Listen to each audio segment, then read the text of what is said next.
Abantu babarirwa muri 60 bafashwe n'igipolisi muri Uganda bashaka kwinjira mu bice bitandukanye by'igihugu mu buryo bunyuranije n'amategeko. Igipolisi kiravuga igihe bafatiwe n'ikigiye gukurikiraho. Some were intercepted in the morning of 5th at around 6:30 from Kabale bus park. As I talk, inquiries are done and they are being taken to courts of law to answer charges accordingly. Uwo ni umuvugizi w'igipolisi cy'akarere k'uburengerazuba bwa Uganda Elimate uvuga ko abo bantu bafashwe hagati y'itariki ya 4 n'iya 5 bakaba bagiye gushyikirizwa inkiko. Guverinoma y'u Rwanda yarayifashe izindi ngamba nshya zo gukumira no kwirinda ikwirakwira ry'icyorezo cya COVID-19. Mu Rwanda kandi ikibazo cy'abana bo mu mashuri y'incuke n'abo mu mwaka wa mbere kugeza mu wa gatatu batiga kubera COVID-19 byagejejwe kuri Perezida Paul Kagame. Izi nkuru hamwe n'izindi twabateguriye ni mu kanya ku buryo burambuye n'umugikuru. Radio Ijwi ry'Amerika i Washington DC mu Kirundi n'Ikinyarwanda tugiye gukomereza ibiganiro byacu mu karere k'ibiyaga bigari bya Afurika. Polisi yo mu ntara ya Kabale mu burengerazuba bwa Uganda yaratangaje ko yafashe abantu 60 barimo abanyarwanda bari bagiye mu bice bitandukanye by'igihugu badafite ibyangombwa. Inkuru irambuye turayibaza umunyamakuru w'Ijwi ry'Amerika muri Uganda Ignatius Bahizi. Amakuru y'Ijwi ry'Amerika rikesha raporo ya polisi abantu basaga 60 nibo bari muri gereza ya polisi mu mujyi wa Kabale bashinjwa kwinjira mu gihugu mu buryo bunyuranyije n'amategeko. 47 kuri abo bafatiwe kuri uyu munsi wa kabiri ku kigo cya bisi zitwara abagenzi bamaze kwinjira muri bisi yerekeza mu murwa mukuru Kampala. Abandi 13 bo baraye bafatiwe mu mujyi wa Gisoro uri mu birometero 80 uvuye mu mujyi wa Kabale. Byahuriranye nuko umukuru w'igihugu Yoweri Museveni yarari muri uwo mujyi mu bikorwa byo kwiyamamaza. Amakuru dukesha polisi ya Uganda, abantu 50 muri abo batawe muri yombi ni abanyarwanda, abasigaye ni abanyekongo. Bose bavuga ko barimo berekeza i Kampala no mu karere ka Bunyoro gushaka akazi. Umuvugizi wa polisi wo muri ako karere Elimate yatangarije Ijwi ry'Amerika ko abo bantu bose bagiye gushikirizwa inkiko. These people use porous borders ati aba bantu bakoresha inzira zitemewe n'amategeko kwinjira mu gihugu kubera impamvu tutaramenya neza. Twababajije ikibazanye muri Uganda baciye muri izo nzira, bavuga ko barimo kuja gushaka akazi imbere mu gihugu. Ariko ibi ntabwo twabyemera kandi ntabwo dushobora kwihanganira abanyamahanga kuza kuvogera iki gihugu baciye mu nzira zitubahirije amategeko agenga binjira n'abasohoka. Twarangije kubakoraho amaperereza, ubwo turahita tubashikiriza ubutabera. Ntabwo ari ubwa mbere abanyarwanda n'abanyekongo bafatiwe muri aka karere binjira muri Uganda, bamwe bagashikirizwa ubutabera abandi bagasubizwa mu bihugu byabo ari ntacyo bashinjwe. Nibutse ko hashize hafi imyaka 3 umubano wa Uganda n'u Rwanda utari mwiza kubera ko ibihugu byombi byashinjanyaga gutera inkunga ibikorwa byo guhungabanya umutekano w'ikindi gihugu. Uganda yaherukaga gufata abanyarwanda basaga 100 yashinjaga kunekera igihugu cy'u Rwanda muri Uganda no gushaka guhungabanya umutekano w'iki gihugu. Ibiganiro hagati y'ibihugu byombi byo kuganira umubano mwiza byahagaze bitarafata umwanzuro, ariko Uganda yari yarekuye abanyarwanda yari yarafashe ibisabwe n'u Rwanda kugira ngo u Rwanda narwo rufungure imipaka na Uganda rwafunze kubera ayo matati. Umunsi w'ejo ubwo Perezida Museveni yakoraga inama yo kwiyamamaza muri Gisoro hafi n'umupaka w'u Rwanda, yavuze ko ibihugu by'ibituranyi birimo politike ishingiye ku moko bigatuma ibyo bihugu bihorana amahoro make.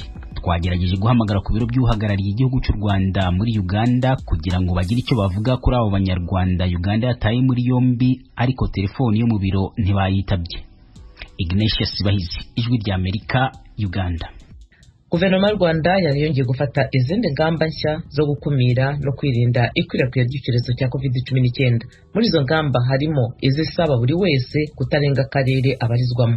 Ingendo hagati y'uturere n'umujyi wa Kigali nazo zirabujijwe. Izo ngamba zashingiye ku muvuduko w'icyorezo kiriho muri ibi bihe. Gusa kuri ba ntaho nikora bari batunzwe n'abavaga mu ntara bazi Kigali bo barasanga ibintu bigiye kurushaho kuba bibi. Mugenzi wacu Eric Bagiruwubusa yaduteguriye inkuru ikurikira.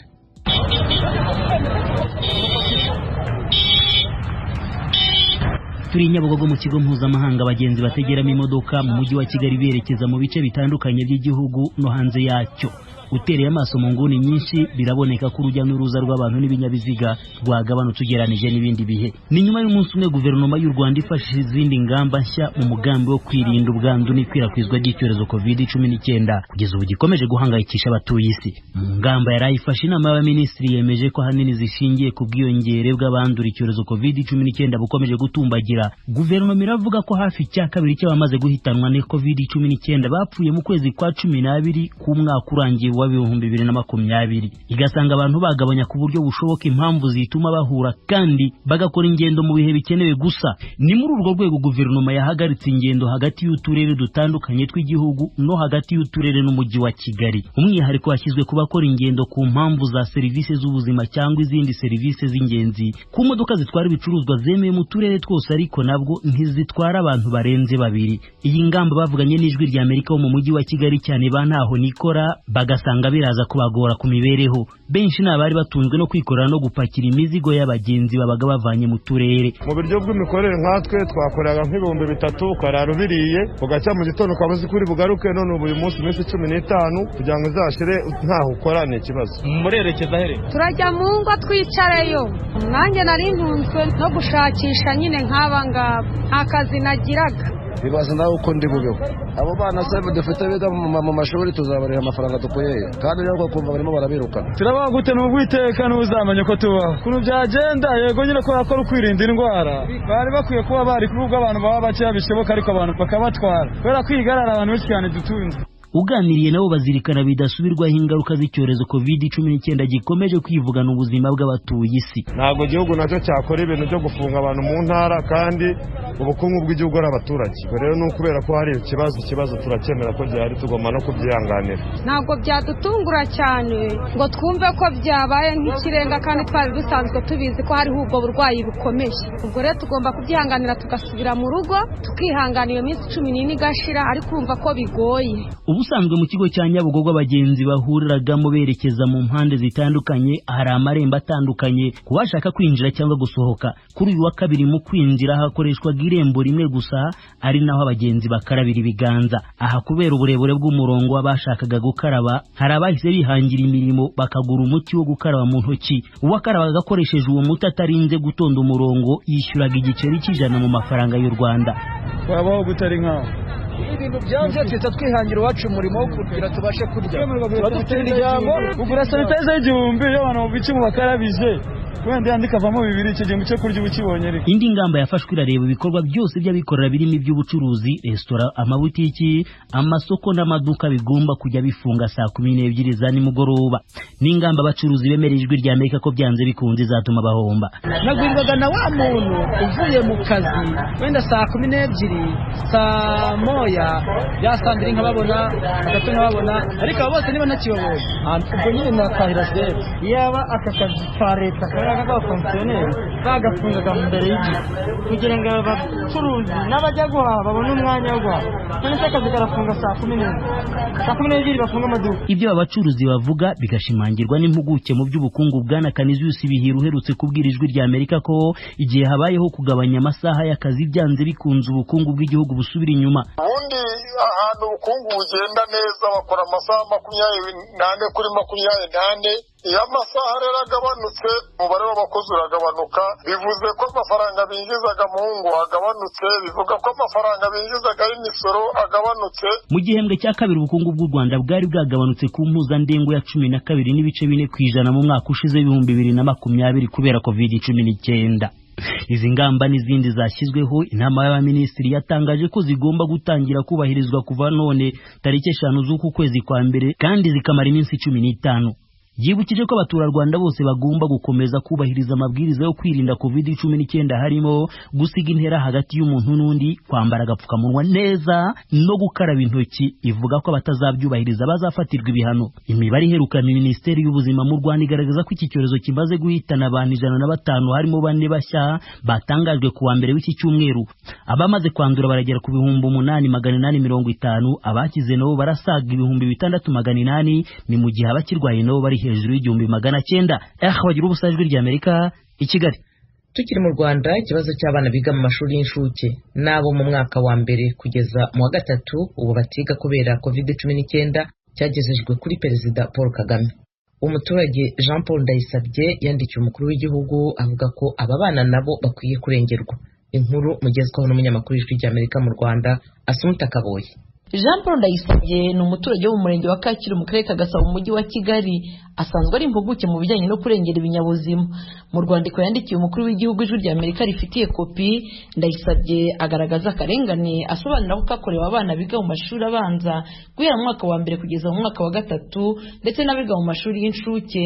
Uyu muturage mu ibaruwa ndende yandikiye umukuru w'igihugu akagenera kopi abandi bayobozi barimo Minisitiri w'Intebe na Minisitiri ushinzwe uburezi mu Rwanda, asobanura akarengane yabonanye iki cyiciro cy'abanyeshuri ahereye kube. Nagendeye ku bana bafite mu rugo banjye, ndanarebera muri rusange uko ishusho imeze ku bana bari mu rugo. Ndavuga nti Mineduc ntabwo ishobora kuba itarakoze akazi uko yagomba kugakora. Icyorezo turimo turabibona ko kirimo gufata indi ntera mu Rwanda. Nkurikije uko ndeba abana bubahiriza amabwiriza kurusha abantu bakuru. Abana ntibajya muri hoteli, ntibajya mu marogi, ntibajya mu kabari, ntibajya mu isoko, ku buryo atari bo bakwiriye kuba barengana uyu munsi kuko wenda badafite ubuvugizi, ariko barababaye. Bongeye bakamara undi mwaka, icya mbere barimo barakura, icya kabiri barimo baratakaza uburyohe bwo kwiga. Ngira ngo byaranagaragaye igihe ibyiciro bimwe byafunguraga yuko hari abana benshi babuze. Ikindi ni ibisanzwe bihari by'abana bafatwa ku ngufu mu mago. Ikibazo kinahari ni uko nta n'ikintu kirimo gukorwa ngo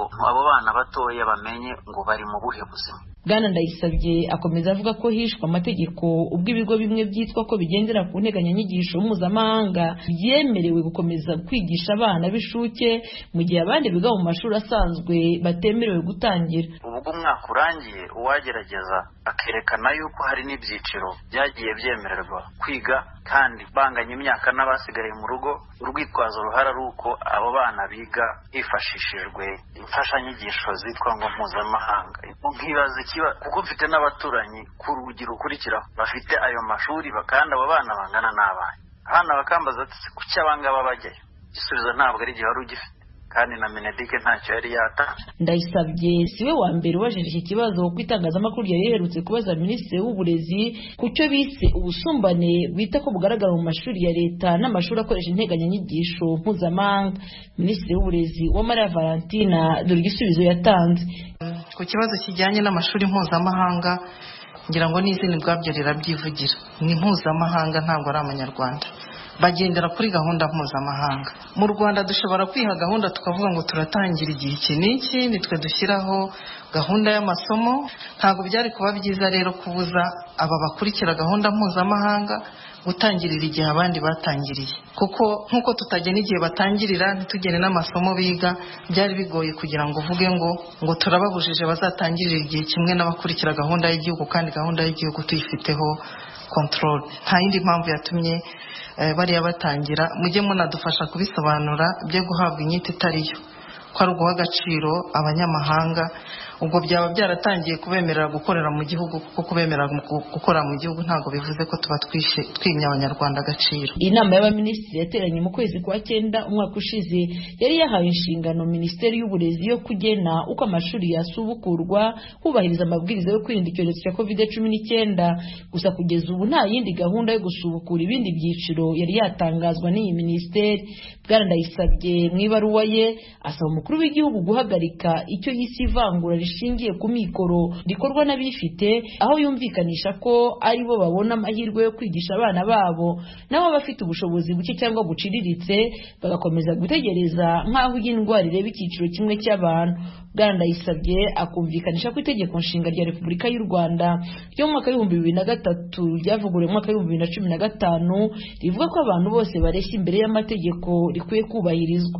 Uyu mugabo akumvikanisha ko mu nyandiko zitandukanye zerekeye icyorezo cya COVID-19 ntaho bigaragara ko abana bari hagati y'imyaka 3 kugeza ku 10 ari bo bibasirwa cyane n'iyi ndwara.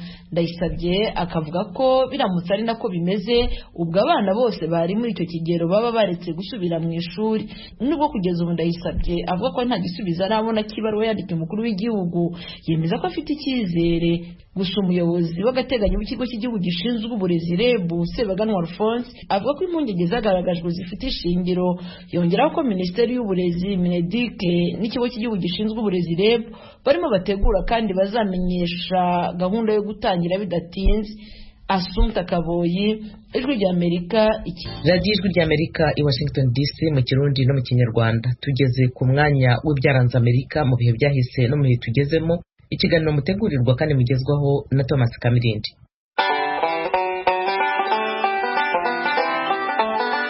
Mwaramutse neza.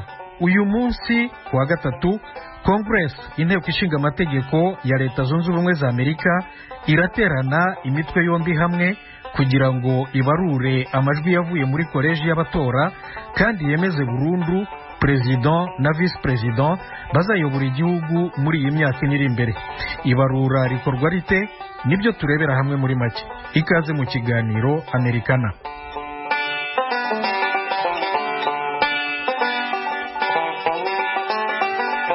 Ejo bundi ku cyumweru gishize ku itariki ya gatatu y'uku kwezi, Congress y'117 yatangiye imirimo yayo. Yahise itora umwanzuro ushyiraho amabwiriza iza kugenderaho uyu munsi mu gikorwa cyo kubarura amajwi yavuye muri koleji y'abatora ku itariki ya 14 y'ukwezi gushize. Nk'uko tubisoma muri uyu mwanzuro, Congress iraterana guhera saa 7 y'amanywa ku isaha ya hano i Washington DC, biraba ari saa 2 y'ijoro mu Burundi no mu Rwanda. Inama irayoborwa na Perezida wa Sena ari nawe Vice Perezida wa Repubulika Mike Pence. Arashyiraho abantu babiri bo ku ruhande rwa Sena bamufasha kubarura amajwi. Perezida w'umutwe w'abadepite Nancy Pelosi nawe arashyiraho abandi babiri bo ku ruhande rw'abadepite. Bose uko ari 4 bagomba kuba ari abo mu mashyaka yombi, 2 mu ry'abademokrate na 2 bo mu ry'abarepublikani. Ibarura nyirizina niritangira, Perezida wa Sena Mike Pence arafungura amabahasha arimo impapuro z'ibyavuye mu matora yo muri koleji y'abatora leta kuri leta, akurikije uko zikurikirana uhereye ku nyuguti ya mbere y'amazina yazo. Arasoma n'ijwi riranguruye amazina yabo iyi koleji y'abatora yemeje ku mwanya wa Perezida wa Repubulika na Vice Perezida we. Urupapuro amaze gusoma araruhereza ba bantu 4 bamufasha nabo barebere hamwe kw'ibyo yavuze ari byo koko kandi babyandike. Ibarura nirirangira, Perezida wa Sena aratangaza ku mugaragaro amazina ya Perezida wa Repubulika mushya na Vice Perezida we. Iki gikorwa giteganijwe mu itegeko nshinga n'itegeko ryo mu 1887 risobanura uko Congress ibarura amajwi. Iyo Perezida wa Sena atabonetse, imirimo y'ibarura iyoborwa na senateri wo mu ishyaka rifite ubwiganze bw'intebe muri Sena kandi umaze igihe kirekire ari senateri kurusha abandi bo mu ishyaka rye. Niwe bita President pro tempore wa Sena, ni ukuvuga Perezida w'umusimbura muri icyo gihe. Ubu muri iyi minsi ni senateri witwa Chuck Grassley wo mu ishyaka ry'abarepublikani, umwe mu basenateri 2 bahagarariye leta ya Iowa iri mu burengerazuba bwo hagati bwa Leta Zunze Ubumwe za Amerika.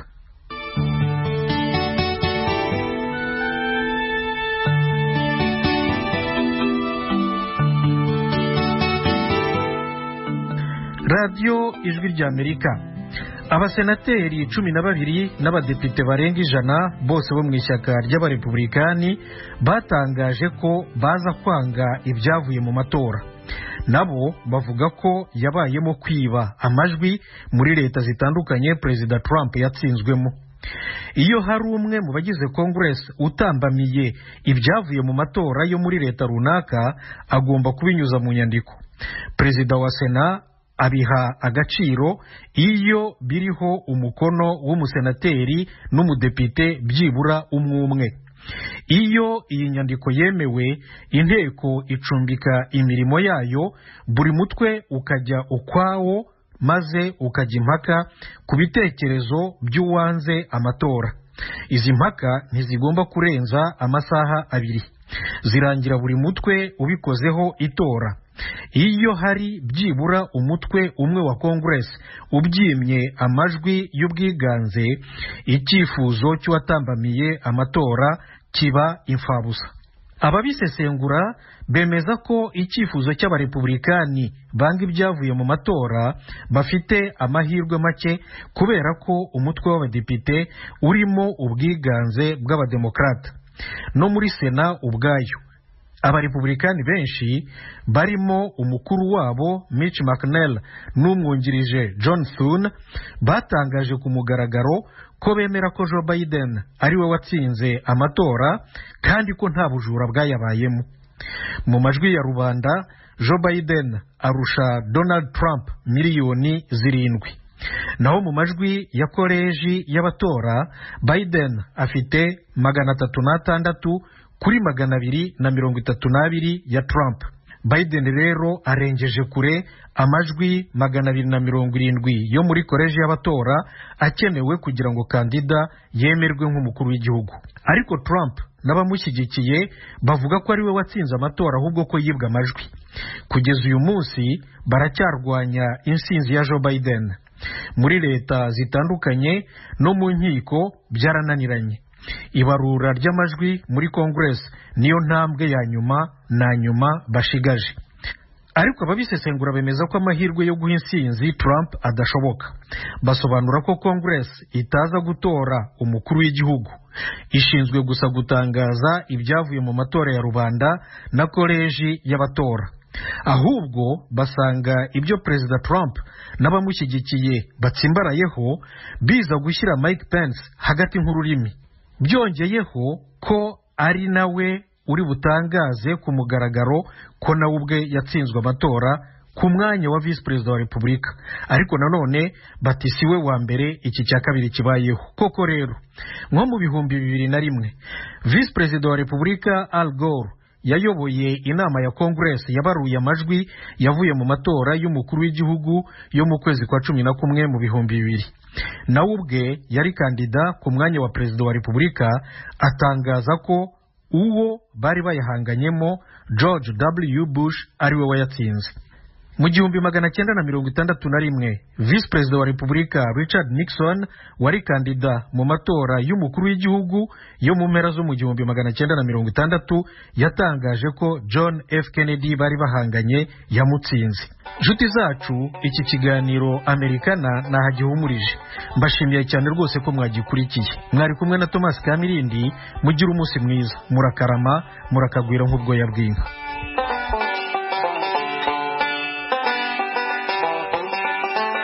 Inshuti mwarimo duteze amatwi iki kiganiro Amerikana ku byaranze Amerika mu bihe byahise no mu bihe tugezemo, nicyo kitugejeje ku musozo w'ibiganiro twari twabateguriye kuri iyi saha. Ntimuze gucikwa n'ibiza gukurikira. Tubashimira ko mwahisemo gukurikira radiyo yanyu Ijwi ry'Amerika. Bakoze na bagenzi banjye bose bagize uruhare muri ibi biganiro. Byari bihagarariwe na Edi Rwema, Fatuma Kana na Alimase nibo bashyize hamwe amajwi. Kuri mikoro mwari kumwe nanjye Eugenia Mukankusi. Tubasezeye tubifuriza amahoro n'amahirwe muri byose aho muri hose.